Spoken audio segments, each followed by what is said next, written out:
होता गया, मतलब वो यहीं का फल होने लगा। और आपने देखा होगा कि इसमें संतरे में बीज कम होते हैं, माल्टा में बीज बहुत ज्यादा होते हैं। हुआ ये कि जैसे जैसे लोगों ने माल्टा से जूस निकालना शुरू किया तो बीज जो है वेस्ट जाने लगा। तो जितने भी सरकारी नर्सरियां थी या जो लोकल नर्सरियां थी, पहले हम लोग जब करते थे इसमें उसमें पुराने जब पहले के जमाने में, पहले मतलब 80 के दशक से पहले संतरे के फल खरीदते थे, विभाग खरीदता था, उससे बीज निकालता था, चाहे वो 5 या 6 दाने निकलते थे। या लखनऊ सीतापुर से वहाँ कोई 2-3 फर्म थी जो संतरे का बीज उसमें कलेक्ट करते थे और संतरे का बीज देते थे, तो उनको लाके नर्सरी में बेचते थे। ये संतरे का पेड़ है, बल्कि माल्टा की मांग होती नहीं थी। या तो यहाँ पे लोग कागजी नींबू के पेड़ मांगते थे या नारंगी के पेड़ मांगते थे। सरकारी विभागों में इस बीज का जो है क्योंकि आसानी से उपलब्ध हो गया, तो उन्होंने क्या किया कि संतरे के बीज में दिक्कत आ रही थी, वो किया बोना बंद, और सारी नर्सरियों में माल्टा का बीज जो है वो बोना शुरू किया। माल्टा के पौधे होते भी बड़े सुंदर ढंग से हैं। उसके पीछे कारण क्या है कि वो प्राकृतिक रूप से, क्योंकि माल्टा का फल यहीं का था, यहीं का बीज था, तो वो जमता भी अच्छा था और उनसे जो पौधे उत्पन्न हुए उनमें फलत में भी आते गए। तो आप विभाग के पास गए कि साहब इधर बीज नारंगी का दे दिया, उन्होंने उठा के माल्टा के पेड़ भिड़ा दिया। आपको क्या पता कौन पहचान गया कि नारंगी है कि माल्टा है। तो धीरे धीरे होता क्या गया कि वो नारंगी के पेड़ हो गए खत्म और सब जगह वो माल्टा ही माल्टा दिखने लगा। फिर जब माल्टा के पेड़ हुए तो हमारा भी घर का जैसे डोंडा जैसे जानबूझ के पूछा कि आपने खुद ही बीज बोया, तो आपने कहा हाँ। तो मेरा कहने का मतलब है कि जब इस प्रकृति में, इस जलवायु में जो फल हो रहा है उसी का अगर हम बीज लाएंगे, बोएंगे, तो निश्चित रूप से वो प्रकृति के अनुकूल होगा और वो सर्वाइव करेगा। आज आप देख रहे होंगे कि माल्टाई का फल सरकार में भी फल ही वही है, और तो कहीं कोई फल दिखता नहीं है, ना आड़ू दिखता, ना प्लम दिखता, ना खुमानी का दिखता, ना वो दिखता है। तो कहने का मेरा अभिप्राय यह है कि इस माल्टा के लिए, माल्टा का फल अपने आप में बहुत सुंदर है। उसमें जैसे कि सभी वक्ताओं ने कहा कि उसमें पौष्टिकता के साथ साथ औषधीय गुण है, विटामिन सी पूरा है, एंटीऑक्सीडेंट है। सवाल यह कि इसका प्रचार प्रसार ही हमने कहाँ किया माल्टा के लिए? कोई काम ही नहीं किया अभी तक। नारियल देखते हैं आप, या 30-40 साल पहले तो कोई निरोण हुए थे, जानता था कोई? हम तो कभी नहीं सुना नाम। अभी मतलब 8-10 या 10-15 साल से नारियल नारियल हो रहा है, डॉक्टर भी नारियल का पानी रिकमेंड कर रहा है। आपको जानकर ताजुब होगा कि उसका छिलका, जो नारियल का पानी हम लोग पीते हैं, छिलके को भी ये वापस मंगाते हैं और उसके बाद उसका जो रेशा होता है वो कोकोपीट करके, जो हाईटेक नर्सरी करते होंगे उनको पता होगा। अरे क्या है उसमें कोकोपीट मसाला, खाली छिलका रेशा तो उसमें, लेकिन उसकी ब्रांडिंग इतनी अच्छी कर दी उन्होंने कि साग ना, वो क्या कहते हैं आप, वो जो सेल जिसमें डालते हैं ट्रे में ना, अगर जो लोग हाईटेक नर्सरी करते होंगे तो ट्रे में जो है वो कहते हैं कोकोपीट भरो। अरे कोकोपीट से तो ज्यादा बढ़िया हमारा ये पत्तों की खाद है, वो ज्यादा वो है, लेकिन क्यों? उसका ब्रांड है, उसकी प्रचार प्रसार हुआ। तो फिर कुल मिला के वो ये सरकार पे बात आती है कि सरकार ने कोई प्रयास नहीं किया, और अब तक इनके जितने भी प्रयास थे वो सार्थक प्रयास नहीं रहे। मतलब प्रयास किए जरूर, लेकिन उल्टी दिशा में प्रयास किए। कभी भी ऐसा नहीं है कि माल्टा के लिए ये पैकेज को बनाए, उसमें लोगो बनाए, उसका प्रचार प्रसार करें। अरे हम कहेंगे अगर हम लोग उसका पूरा प्रचार प्रसार करते हैं, आज की तारीख में भी हमारे जो मित्र, जो डॉक्टर लोग हैं, जो जानकार हैं, जिनका प्रकृति पहाड़ की है, वो कभी भी बुखार में गोली नहीं खाते। वो गुनगुना पानी करके, अगर बुखार उनको आता है तो वो कहते हैं साहब कुछ मत करो, खाली उसे माल्टा निचोड़ करके और दिन भर 2 दिन तक लगातार आप पीते रहो उस पानी को, आपको बुखार चला जाएगा। लेकिन इन चीजों का हमने कहीं प्रचार प्रसार नहीं किया। तो हमें इस पे दीर्घकालीन योजना बनानी पड़ेगी। दीर्घकालीन योजना मानी है कि जैसे अभी कई लोग सवाल तो भी किया कि साहब की किन्नों को करना चाहिए, ये करना चाहिए, अच्छी बात है, लेकिन जो हमारे पास उपलब्ध है, पहली चीज हमें प्रयास करना है कि इसका हम प्रचार प्रसार करें, पहली चीज। और जो कि धात संस्था ने शुरू किया, धात संस्था का इस बारे में हम बहुत बहुत धन्यवाद करते हैं कि उन्होंने कम से कम जनता का और सरकार का इस ओर ध्यान आकर्षित किया। तो पहला तो हमें इसको प्रचार प्रसार करना है। दूसरा, जैसा देखिए जिन्होंने देव भाई ने बताया, उत्साहवर्धक रिजल्ट था कि साहब पहले साल हमने 20 क्विंटल बेचा, या अब इस साल 20 क्विंटल अभी निकल गया, मतलब काफी अच्छा वो रहा। और इसमें सबसे बड़ी बात क्या है धात संस्था में, कि धात संस्था में जो ये हरेला गांव वाला जो कॉन्सेप्ट है, इसमें फंची जो है वो एक कोऑपरेटिव है, जो फंची उसका उपक्रम है, ये कोऑपरेटिव है, मतलब वो व्यापार जो है वो कर सकते फंची इसके माध्यम से, संस्था के माध्यम से। और इनका जो उद्देश्य है, इनका मुख्य उद्देश्य यही है यार, इनका जो मुख्य उद्देश्य है वो यही है कि गांव का विकास करना, उत्पादकता बढ़ाना और विपणन। और विपणन जो है पहाड़ में तो इसका विपणन है नहीं, क्योंकि अगर ये फल मई जून या जुलाई वाला होता तो यात्री उसको लेते, तो ये बिकेगा हमारे प्रवासियों के माध्यम से, चाहे वो देहरादून में बिके, चाहे वो दिल्ली में बिके, चाहे वो मुंबई में बिके। मैं अभी एक ऑनलाइन बैठक में था, बैठक में क्या किया था इमरजेंसी नीलेश जी ने करवाई थी बैठक, तो उसमें एक प्रवासी भाई मुंबई के थे, तो उन्होंने यही कहा था साहब कि मैंने पूरा जो है खर्चा काट के यहाँ से माल डाले गया और वहाँ पर 300 साढ़े 300 रुपए किलो के हिसाब से मैंने मुंबई में बेचा। तो कहने का मतलब है कि हम छोटे छोटे प्रयास करें। जैसे अभी चर्चा में नौनी से चर्चा उनसे क्या कहते हैं महंगाई से चर्चा होती आते हुए हमने कहा देखो आपको एक तो मैसेज आपको मिल गया पूरी तरह से कि पहाड़ में माल्टा बहुत है, मैट्रिक टन्स में। जहां तक इनकी उत्पादनता की बात है, उत्तराखंड में विभागीय आंकड़े, कुछ विभागीय आंकड़े आधा तो फर्जी हैं, लेकिन फिर भी इनके जो आंकड़े हैं वो कहते हैं कि 21,000 हेक्टेयर में हमारे यहाँ माल्टा होता है, 91,000 मैट्रिक टन इसका उत्पादन होता है। ये इनका 15-16 का आंकड़ा है। बाद में मैंने मीडिया के माध्यम से उसमें कहा कि भाई कि वो माल्टा के नहीं था, वो इन जनरल था कि आपके आंकड़े फर्जी हैं, धरातल में कुछ नहीं है। उसके बाद आज की तारीख में अगर आप इनके वेबसाइट खोलेंगे हॉर्टिकल्चर की, तो 23-24 का जो इनका डाटा है वो कहता है जो पहले 21,000 दिखा रहा था अब वो 9,000 कुछ हेक्टेयर दिखा रहा है, और 21,000 जो है वो मैट्रिक टन पर 20,000 मैट्रिक टन का उत्पादन दिखा रहा है, जो पहले 91 कितना खैर मतलब कुल मिला के कहने का मतलब है कि माल्टा यहाँ पे हो रहा है। अब सवाल यह है कि उसका पहला तो हमें ये कॉन्सेप्ट होना चाहिए कि जो उपलब्ध माल्टा है ये कैसे बिके। तो इसके लिए एक तो जैसे मैंने पहले बताया कि प्रचार प्रसार हमें इसका करना होगा, जन जाग जो अच्छा प्रचार प्रसार का संदेश जो है अपने समाज में ज्यादा अच्छी तरह से जाता है। और हमारा जो समाज है वो आज की तारीख में तो देहरादून में है या दिल्ली में है, गुड़गांव में है, मुंबई में, महाराष्ट्र, बाहर सभी उसमें सिटीज में है। धार एक ऐसी संस्था है कि जिसके माध्यम से ये काम हम बड़ी आसानी से कर सकते हैं, इसका प्रचार प्रसार बड़े सुंदर ढंग से कर सकते हैं। इसमें कुछ कमियां भी हैं। कमियां क्या है वो कमियां नहीं कहेंगे, भूलवश इस फल को माल्टा को फल को अमूमन आज की तारीख में होता क्या है कि बिचौलियों के माध्यम से किसान जो है उस पेड़ को हिलाता है, झटके में माल्टा गिरे बोरों में भरा, और वो बिचौले जो उसको यहाँ से पौने पौने दाम में कहीं कहीं तो फ्री में ही, कहीं 5 रुपए जैसे 5 रुपए किलो या इस तरह से अपने एक इसमें फ्री में ले जाते बेचते हैं। अगर हम जागरूकता करें, जो हमारे पास ये फल है इसको ढंग से तोड़े। देखो जब हम व्यापार की बात करेंगे, अभी तक तो जैसे था कि पंची में नाथन को दे दिया, पंची में जैसे भी हिला तोड़ ताड़ के दिया उसको दे दिया और वो चला गया। लेकिन जब हम बिजनेस की बात करते हैं, बिजनेस मॉडल की बात करते हैं, तो हमें जो है हर चीज जो भी एक्शन हम करते हैं वो साइंटिफिक होना चाहिए।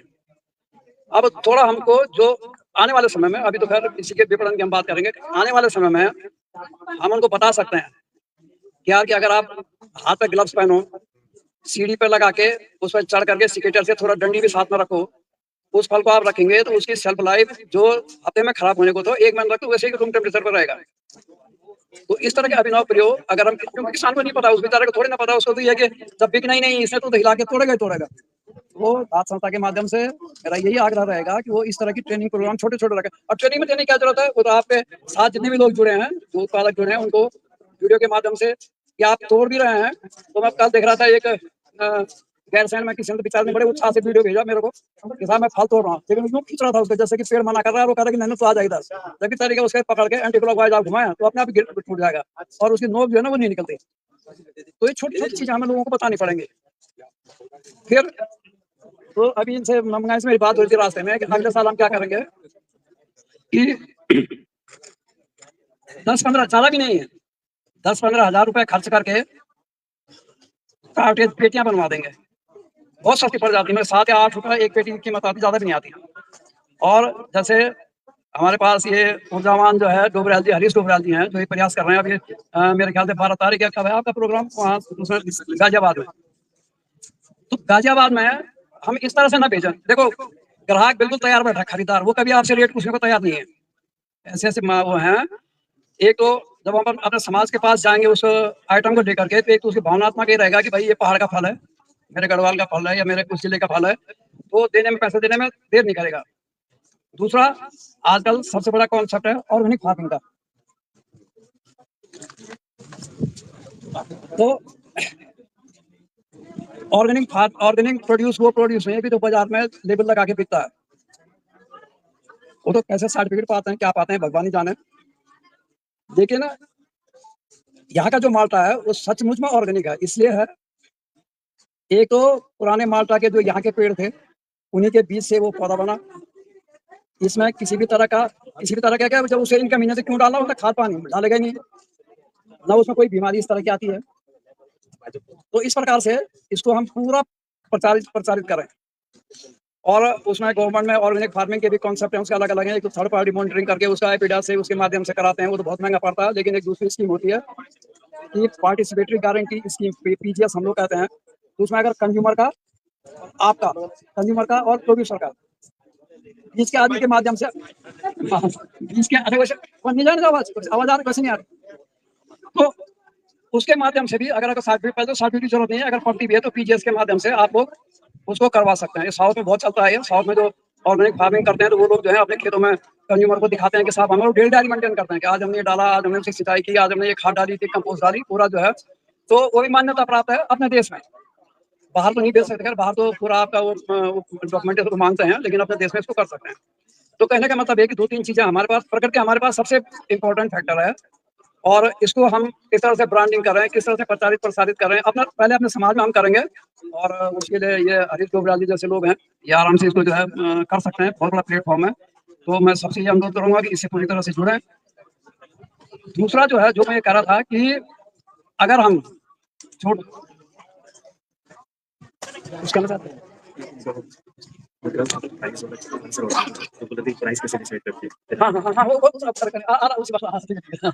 आ जाएंगे। वही, अच्छा चलो उसे गवर्नमेंट की बात कर लेता है। गवर्नमेंट जो है जो मिनिमम सपोर्ट प्राइस तय करती है, आप करना आपका आंसर का। तो उसमें मैं बता दूं, होता क्या है कि गवर्नमेंट पॉलिसीज जो होती हैं वो निर्धारित होती हैं। माननीय प्रधानमंत्री जी का कहना तो यह है कि किसानों को, ये भारत सरकार बार बार ये कह रही है कि किसानों की जो लागत है उससे कम का उसमें प्राइस नहीं मिलना चाहिए, उसके अनुसार उसकी दरें निर्धारित होनी चाहिए। लेकिन होता क्या है कि राज्य सरकारें, कृषि जो है वो राज्य सरकार के अधीन आता है। ये कोई जरूरी नहीं है कि भारत सरकार ने जो आदेश जारी किया वो इनको मान्य है कि नहीं, अपनी सुविधा के अनुसार उसको मानते हैं और नहीं भी मानते हैं।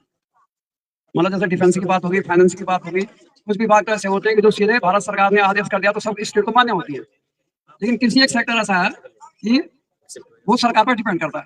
अब आप जानते हैं कि हमारी सरकार मेरे ख्याल से 90,000 करोड़ के घाटे उसमें जोन पर चल रही है। तो वित्त विभाग में जब भी जाता है वो प्रस्ताव, तो वो टर्न डाउन नहीं हो पाता है। तो केवल और केवल क्या करते हैं कि जो माल्टा का सी ग्रेड है, विगत वर्ष के जो रेट तय हैं उसमें 10% बढ़ा करके एक जनरल फॉर्मूला निकाल रखा होना कि 20 का रास्ता निकाल दिया। और वो भी तब डिक्लेयर करेंगे हो जब माल्टा का सीजन खत्म हो जाएगा, मतलब कोई बेचने वाला भी नहीं मिलेगा और जनता को भी कहने को हो गया कि हमने इसका मिनिमम सपोर्ट प्राइस तय कर लिया। लेकिन नियम ये है, नियम क्या है कि भारत सरकार के जो गाइडलाइन है कि किसान को उसकी लागत से कम का पैसा निर्धारित नहीं होना चाहिए। लेकिन क्योंकि स्टेट कंसर्न है, स्टेट अपने वित्तीय संसाधनों को देखते हुए ही उसको तय करे। ठीक है, मतलब यही आंसर उसका है। तो मैं ये कह रहा था कि मेरी इनसे बात हुई थी कि आने वाले समय में संस्था जो है, संस्था का प्रयास रहेगा कि हम छोटे छोटे जो देहरादून तक तो ठीक है, आपने जो एक कट्टे में आ रहे हैं कोई दिक्कत नहीं, इनमें जालीदार वाले कट्टे हैं भेजते, कोई परेशानी नहीं है। लेकिन बाहर अगर हम ज्यादा चाहते हैं कि किसान को ज्यादा पैसा मिले या जो इसमें इन्वॉल्व हैं उनको थोड़ा अच्छा वो इंटरेस्ट जागे और खरीदने वाले की भी आत्मा खुश हो, तो हम एक 5-5 किलो की पेटियां 10, 15, 20 हजार जो भी लगेगा वो पहले से ही बना के संस्था वाले करेंगे। अगले साल से, इस साल पहले संभव नहीं है। और उसको पूरा संस्था का बैज लग के, लोगो लगा करके और उसकी माल्टे की खासियत भी लिख के, तो वो दिल्ली में जाते जाते निश्चित रूप से 100 रुपए के आसपास उसकी कीमत उसमें मिल जाएगी। लेकिन हमें बार बार उसको बताना पड़ेगा। हम सेब की बात करते हैं, ये पवन जो सेब की खेती करते हैं या वो रोहन बीसी कर रहे हैं, जितने भी फल हैं व्यावसायिक फल, चाहे कोई कितना ही अपने आप को जैविक बताए, लेकिन कोई भी सेब उत्पादक ये नहीं कह सकता कि मैंने 14 स्प्रे से कम किए हैं। 14 स्प्रे कीटनाशक और व्याधिनाशक दवाओं के करने ही करने पड़ते हैं। अगर आपको व्यावसायिक उपज लेनी है, आपको उसको फल को बड़ा बनाना है, आपको उस फल को खूबसूरत दिखवाना है, तो 14 स्प्रे होते हैं जिसमें खतरनाक से खतरनाक कीटनाशक, खतरनाक से खतरनाक व्याधिनाशक दवाइयां, यहाँ तक कि पीजीआर प्लांट ग्रोथ रेगुलेटर का भी इस्तेमाल भी करते हैं। तो उनके मुकाबले हमारा जो ये माल्टा फल है एकदम जैविक है, लेकिन हमें थोड़ा इसमें प्रयास करने पड़ेंगे। देखो किसान को जब 2 पैसे मिलेंगे, अभी जैसे नेगी जी ने कहा कि मैंने किसान को 7,000 रुपये जब इसका हिसाब दिया तो बड़ा अचंभित किया उसने यार कि अगर तू पहले से कहे होता तो मसाले को और फलों को रोकता। तो सही टाइम पर तुड़ाई करें, तुड़ाई ढंग से करें। ग्रेडिंग बहुत इंपॉर्टेंट है अगर आपको आगे बढ़ना है व्यवसायिक रूप से, और क्योंकि अभी हम उम्मीद ही नहीं कर सकते, अभी तो जीरो से हम लोग शुरू कर रहे हैं। आज की मीटिंग में सबसे उत्साहवर्धक बात यही जानकारी मिली कि यहाँ पे उत्पादन हो रहा है, बड़ा अच्छा उत्पादन हो रहा है, सैकड़ों मैट्रिक टन यहाँ पे माल्टा पड़ा हुआ है। यहाँ पे सब बुद्धिजीवी वर्ग हैं, पढ़े लिखे लड़के हैं, और सब ऑनलाइन मार्केटिंग जानते हैं, करना जानते हैं। और कई लोगों ने अपनी वेबसाइट भी शुरू कर दी। कल विक्रम कुमार रावत जी के यहाँ गए थे हम लोग, उन्होंने कहा भाई मैंने तो अपनी जो है उस ऑनलाइन मार्केटिंग शुरू कर दी, किसी के पास हो तो मैं 30 रुपए किलो करीब से खरीदने तैयार हूँ। तो इसी तरह से फिर छोटी छोटी टिप्स हैं। जब किसान को 2 पैसा मिलने लगेगा तो वो टेक्निकल नो हाउ भी जानना लगेगा। उसमें कुछ 2-4 बातें मैं शेयर करना चाहूँगा। अभी भोंडाल जी ने भी कहा कि साहब मैंने पेड़ लगाए, वो 10-15 साल में ऊपर से सूखने लगे हैं। तो होता क्या है कि बड़ी छोटी-छोटी बातें हैं। जब हम माल्टा का पेड़ लगाते हैं, तो अगर आपने उसे छेड़छाड़ नहीं की, काट छाड़ नहीं की, तो सही ढंग से ग्रोथ लेगा। मतलब नारंगी, माल्टा, कागजी, कुछ भी पेड़ है, अगर आप उसको लगाते हैं और उसमें छेड़छाड़ नहीं करते, तो सही चलेगा। अपना एक ही जैसे उसकी पत्तियाँ छोटी होंगी, डार्क ग्रीन होंगी और धीरे-धीरे बढ़ेगा। लेकिन अगर आपने उसमें कैंची चला दी, किसी भी भाग में, जैसे आपने नीचे की टहनी काट दी, तो क्या होता है उसके अंदर से कि कल्ले फूटेंगे, और वो इतनी तेजी से बढ़ते हैं, आपने देखा होगा, चपटे होंगे, उसमें कांटे होंगे, उसके चौड़े पत्ते होंगे, और वो बड़ी तेजी से आगे बढ़ते हैं। और होने के बाद क्या होता है कि जो असली पेड़ होता है वो तो दब जाता है, और वो खाली बीज का पेड़ जो है वो बढ़ता हुआ चला जाता है। तो इस तरह का अगर पेड़ होगा तो होगा क्या कि 10-15 साल, जैसे माल्टा की उम्र 40-45 साल तक होती है अमूमन, नारंगी माल्टा इनकी उम्र, लेकिन वो ऊपर से फिर सूखना शुरू हो जाएगा और वो जल्दी उसकी होती है। तो पहला काम हमारा ये होता है कि भाई उसकी तने पे पूरी सफाई रखें, कोई नई ग्रोथ ना आने दें। उसकी एक-एक फीट पे ब्रांच करें, एक पूरा उत्तर दक्षिण चारों दिशाओं में करके ब्रांचिंग रखें। फिर 5-7 जब मेन ब्रांच हो जाएंगे उसके बाद 3-3 4-4, मतलब उसको आकार आपको देना पड़ेगा। लेकिन वो तभी किसान का मन वो करने को होगा ना, तो उसको 2 पैसे आज की तारीख में मिलेंगे, तब कल की बात सोचेगा। और आज जब वो झाड़ने की बात कर रहा है, पेड़ काटने की बात कर रहा है, तो ये संभव नहीं है। तो हमें उसको कहना पड़ेगा, उसको सपोर्ट देना पड़ेगा, उसके साथ खड़ा होना पड़ेगा कि तेरे पास जितना भी माल्टा है हम खरीदते हैं, 10-15-20 रुपए किलो जो भी है। तो इस तरह से हम लोग उसमें आगे बढ़ सकते हैं।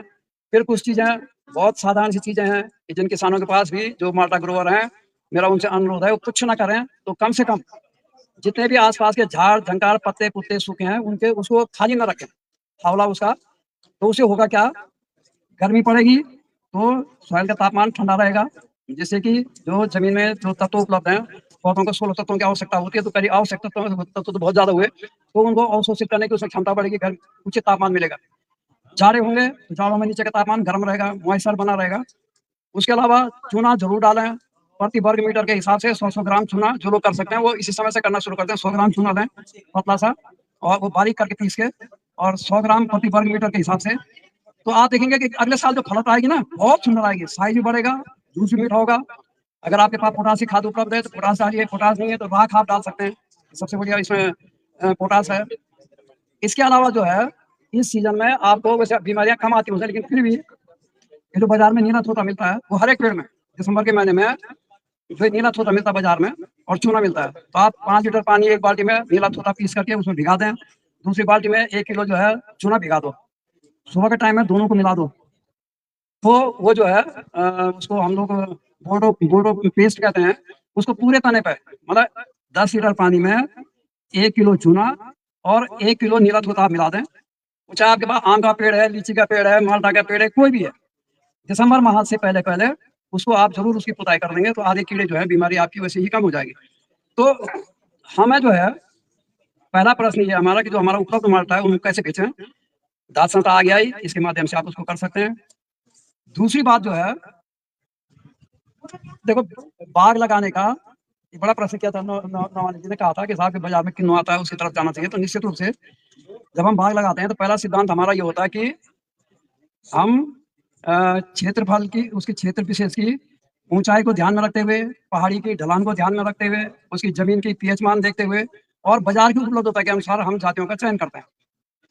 आने वाले समय में जैसे पहाड़ में चाहे आपका सतपुली बाजार हो, चाहे जो यात्रा लाइन हो, हमारा जो मार्केट है, जो बाजार है, मतलब माल्टा की जब मैं बात करूंगा तो हमारा बाजार कहाँ है, देहरादून और दिल्ली या मुंबई, जहाँ के प्रवासी लोग गए हुए हैं। गर्मियों के महीना हमारा अप्रैल मई जून जुलाई अगस्त तक, सारा बाजार हमारे पास आता है, सारे यात्री आते हैं। पहाड़ों में भी, इस इलाके में भी मेरे ख्याल भीड़ भाड़, मैं जुनून में रहूँ, उस टाइम पे हमारे पास कोई फल नहीं दिखता है। तो हम लोगों को कोशिश ये करनी चाहिए, माल्टा तो हमारे पास है ही, इसको बेचने की सोचनी है।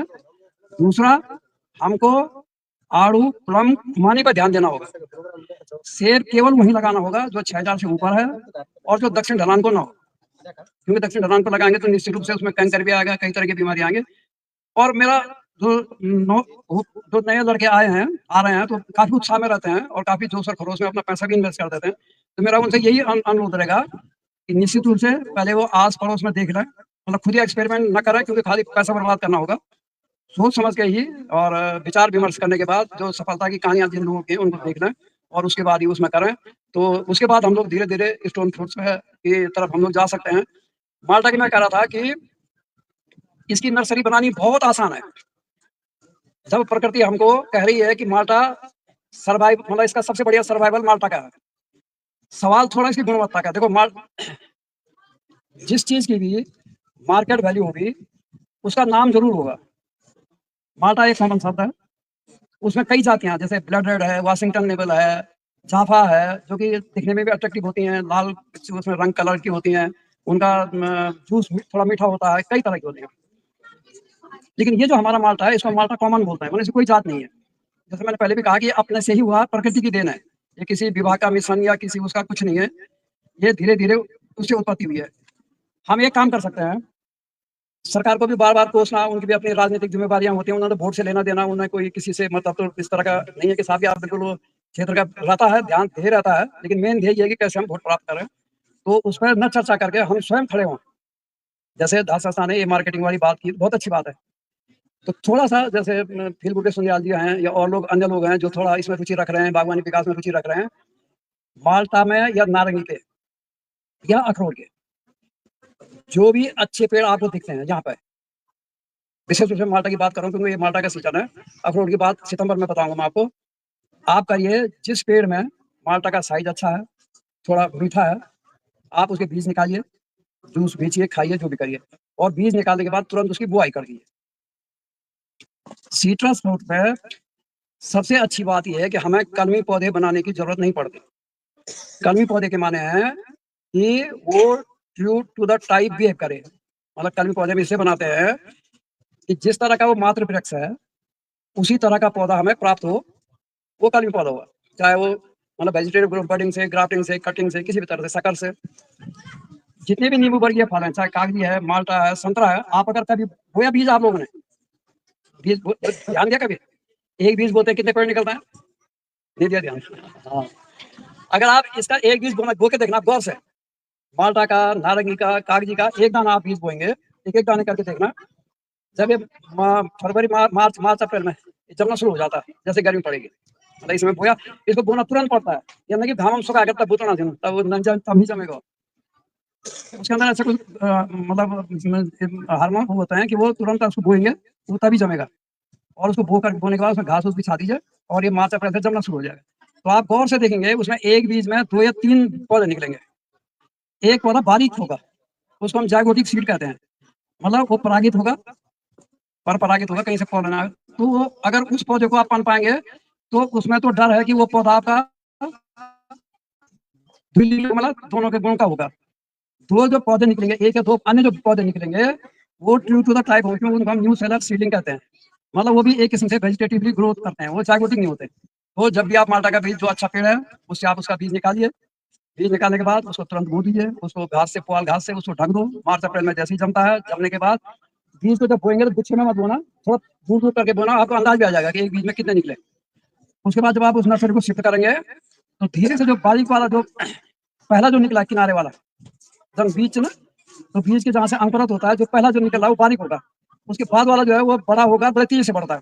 जो पहला वाला है उसको आप हटा के नष्ट कर देना, दूसरा जो निकलेगा बिल्कुल वैसे ही पेड़ होगा जिस तरह का वो होगा। और यहाँ की जलवायु में वो बीज पौधा जो है ज्यादा सर्वाइव करेगा, बजाय आप बाहर नीचे से लाएंगे, विभा के लाएंगे, तो वो नहीं होगा। और मेरा तो आप लोगों से यही अनुरोध करेगा कि जो भी पौधा लगाएं सोच समझ के लगाएं, और कम से कम विभा के भरोसे वाले तो नहीं लगाएं। आप उधर प्याग वाला देख रहे होंगे कि लोगों ने कागजी कह के लगाया तो सारे जमीन निकल रहा है, अब सब कह रहे हैं कि साहब मेरे निकल, पहले कोई नहीं घूम जाए, है ना। अब वो बोलेगा बेचारा, हर आदमी डरता है, मतलब मैं तो कई सालों से जुड़ा हुआ हूँ, अब जब किसी से कहता अभी पॉली हाउस लगे, क्या बुरी हालत है, वो तो 100 वर्ग मीटर का पता लगा, 80 वर्ग मीटर का।